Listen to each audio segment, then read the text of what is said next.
तो आपका स्वागत है आपके इस यूट्यूब चैनल पर। तो आपका यूट्यूब चैनल है तो मेहनत भी आपको ही करना है ताकि असदुद्दीन ओवैसी साहब का पैगाम जन जन तक पहुंचे और असदुद्दीन ओवैसी साहब का जो पैगाम है, जो मिशन और विज़न है, वो दुनिया के हर आम से लेकर के खास आदमी तक पहुंचे। तो मेरे इस यूट्यूब चैनल को सब्सक्राइब कर लीजिएगा और आपका है तो इसलिए और ज़्यादा कीजिएगा। अब मैं आपको बताने वाला हूँ कि असदुद्दीन ओवैसी के ऊपर पार्टी के बी टीम होने का आरोप है। किस पार्टी की? भाजपा की बी टीम होने का आरोप है। कहा जाता है कि असदुद्दीन ओवैसी अगर चुनाव लड़ते हैं तो वो भाजपा को जिताने के लिए लड़ते हैं। सो कॉल्ड सेकुलरिज्म वाली पार्टियां जो हैं, उन्होंने मोहर लगा रखी है असदुद्दीन ओवैसी पर, असदुद्दीन ओवैसी की पार्टी पर और असदुद्दीन ओवैसी के छोटे छोटे नेताओं या बड़े से बड़े नेताओं पर। कहा यह जाता है कि सिर्फ और सिर्फ भाजपा को जिताने के लिए असदुद्दीन ओवैसी साहब काम करते हैं। लेकिन आइए मैं वो बात करने वाला हूं, और खास करके लोकसभा चुनाव में प्रियंका दीदी, हाँ हाँ हाँ, आप समझ गए, प्रियंका दीदी जो उत्तर प्रदेश की प्रभारी भी रही है कांग्रेस की, वो ये कहती है मीडिया से मुखातिब होकर के असदुद्दीन ओवैसी वहां पर चुनाव लड़ते हैं जहां उन्हें भाजपा की मदद करनी है। अब सोचिए, कांग्रेस वाले कह रहे हैं, मतलब कांग्रेस के आला कमान भाजपा की बी टीम कह रहे हैं, कांग्रेस के आला कमान ये कह रहे हैं कि वो भाजपा का आदमी है, भाजपा के लिए काम करता है, लेकिन उन्हीं के मुख्यमंत्री मंच से ये ऐलान कर रहे हैं कि असदुद्दीन ओवैसी जो है वो गरीबों का मसीहा है ना कमाल की बात। और कोई आम छोटा कार्यकर्ता नहीं, बल्कि एक मुख्यमंत्री ये कह रहा है कि हमारे राज्य में 13 सांसद सदन में है, लेकिन माफ कीजिएगा 17 सांसद सदन में है, लेकिन 17 में अगर कोई शेर है, गरीबों की आवाज उठाता है, दलितों की आवाज उठाता है, शोषितों की आवाज उठाता है, तो वो असदुद्दीन ओवैसी है। All India Muslim personal law board के अध्यक्ष जो है जनाब सैफुल्लाह साहब, जो वहां पर मौजूद थे। एक किताब का विमोचन होना था जहां पर मुख्यमंत्री रेवंत रेड्डी तेलंगाना के मौजूद थे और अलल ऐलान ये कह रहे हैं कि असदुद्दीन ओवैसी जो है गरीबों के मसीहा है, गरीबों की आवाज उठाते हैं। खैर वो वीडियो आप देखिएगा और हाँ, सब्सक्राइब कीजिएगा। और उन कांग्रेसियों के मुंह पर एक तमाचा है, एक मुख्यमंत्री कांग्रेस का ये कह रहा है कि अगर कोई गरीबों का मसीहा है तो वो असदुद्दीन ओवैसी है, लेकिन मुसलमान इस बात को समझने के लिए तैयार नहीं। खैर, मुसलमानों को समझाने के लिए, दलितों और शोषितों और वंचितों को समझाने के लिए इस यूट्यूब चैनल को सब्सक्राइब कीजिएगा और वीडियो शेयर कीजिएगा। हालांकि वो वीडियो देखिए, आपको लुत्फ आएगा और मुझे भी लुत्फ। एमआईएम सदर साहब barrister Asaduddin Owaisi ji, former minister, Telangana state government advisor Mohammed Ali Shabbir जी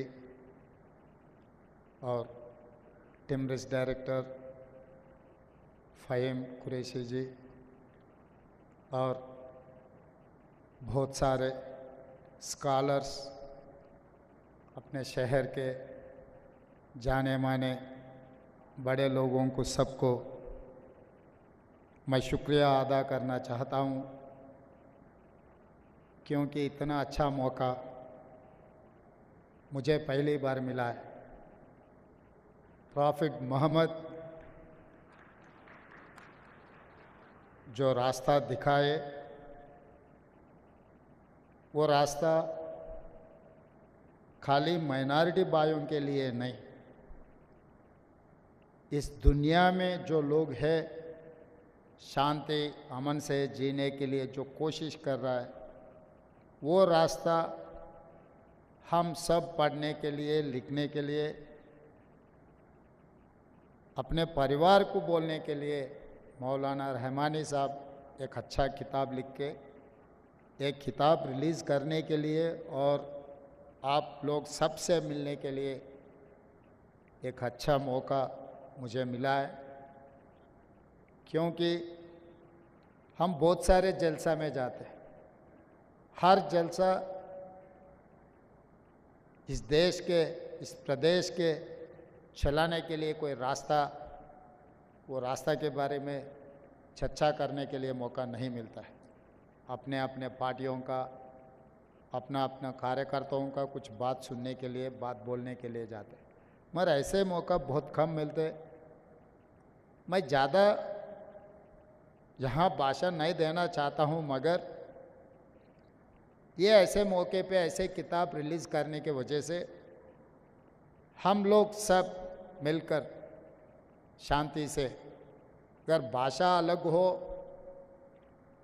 मज़हब अलग हो, प्रॉफिट मोहम्मद ने जो ने कहा, गीता में जो कहा, बाइबल में जो कहा, इस सब का एक ही मतलब है कि हम सब लोग मिलजुल के इस देश को आगे ले जाने के लिए, इस दुनिया को शांति अमन से रखने के लिए। तो ऐसे मौके पे इस देश में क्या हो रहा है, क्या होने वाले है, कुछ लोग जहर फैलाने के लिए जो कोशिश कर रहा है, उसको रोकने के लिए हम लोग सब मिलकर सोचना है। और दूसरी बात, मेरा दिल बहुत खुशी हो गया, all India Muslim personal law board president अपने शहर से अपने भाइयों में एक ऑल इंडिया लेवल पे एक पोजीशन पे गया। हम सब लोग इस बात को खुशी से, गर्व से कह सकता है कि all India Muslim personal law board के प्रेसिडेंट हमारे शहर से। और रहा दूसरी बात, मैं भी सदर साहब के साथ पिछले लोकसभा में मैं भी एमपी था। सदर साहब हैदराबाद शहर के इस कोने पे रहा तो मैं उस कोने पे एमपी बना था। मगर लोकसभा में जब गरीब लोगों के तरफ से, खासकर माइनॉरिटी और दलित आदिवासियों के लिए जो आवाज़ सुनते बहुत खुशी होते थे कि भाई असदुद्दीन ओवैसी हमारा शहर से ये दलित आदिवासी और माइनॉरिटी लोगों के लिए जो लोकसभा में जो आवाज़ उठा रहे। कभी कभी असद साहब ने कांग्रेस के खिलाफ भी बोले तो भी मुझे अच्छा लगता था, क्योंकि हमारा ही भाई कुछ आवाज़ उठा रहे।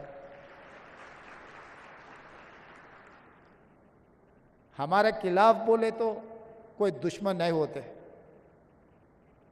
हर सरकार को चलाने में कभी कभी गलती भी हो सकता है। वो गलतियां सुधारने के लिए स्ट्रांग अपोजिशन का भी ज़रूरत है, वो प्रदेश में हो, देश में हो।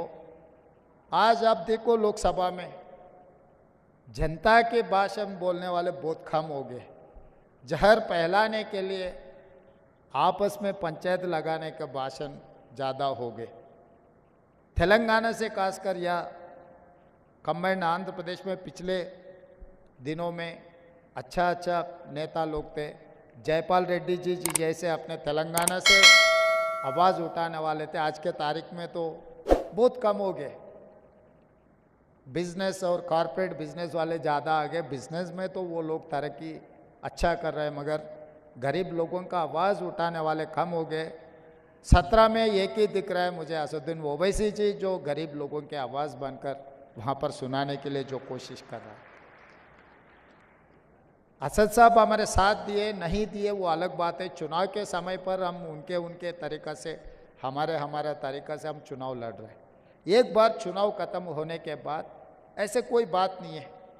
हम सब मिलकर 4 करोड़ तेलंगाना जनता को कुछ अच्छा के लिए, कुछ वेलफेयर के लिए, उन लोग डेवलपमेंट के लिए, हैदराबाद शहर को सुधारने के लिए हम लोग मिलके काम करने का ज़रूरत है।